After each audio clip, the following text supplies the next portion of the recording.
Kini ang At Home with GMA Regional TV.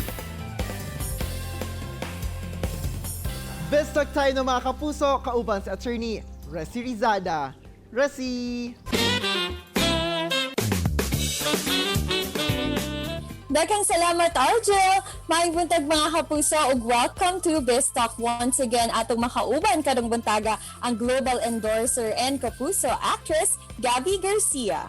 Maayong buntag, Gabbi, and welcome back dito sa At Home with GMA Regional TV. Your fans from Mindanao are very excited to have you here once again. Maayong buntag, kumusta ka na? Hello, maayong buntag sa iyo at sa ating mga kapuso. Hello, I'm so glad to be back. Thank you also for having me again. I'm doing good naman. Nasasanay na sa work from home so far.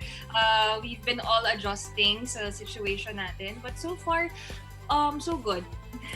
Yun nga, alam mo ba from I think sa yung mga post in your social media accounts, a lot of your fans and netizens are raving about your house tour, your Plantita journey, and even your dried flower arrangements. Isa-isahin natin yan ako, Gab. How do you feel na a lot of your supporters naman really loved your house?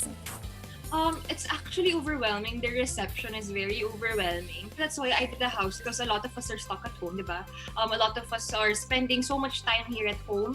So mas gusto mong ayusin yung bahay, no? You wanna, kasi since you've been staying here a lot of hours na throughout the day, you wanna make it look nice and presentable since yun nga, lagi tayo nasa bahay. So I decided to do the house tour para naman I can give out some tips or I could also share what I do inside my house. And also about naman dun sa plant ko, it was a way for me to relax and also it was a kind of like therapeutic for me.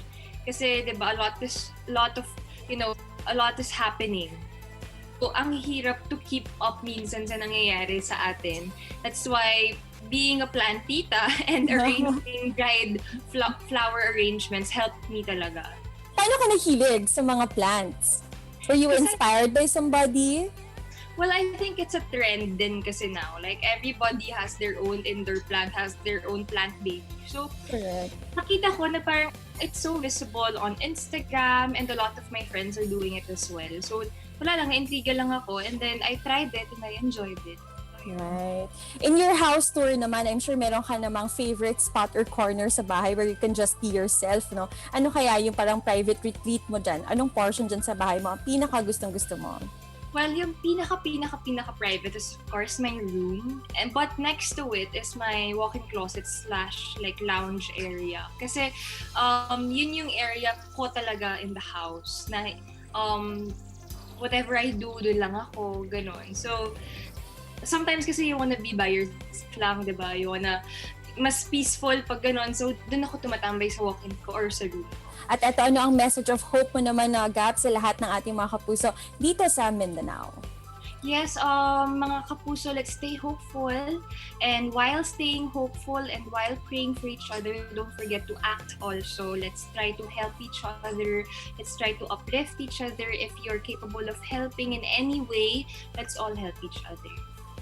Thank you very much, Gab. Maraming salamat sa oras mo ngayong umaga. Salamat po. Thank you po. And that was Kapusong Gabbi Garcia. Siya lang mo mga kapuso, kay mabalik pa ang At Home with GMA Regional TV. Kini ang At Home with GMA Regional TV.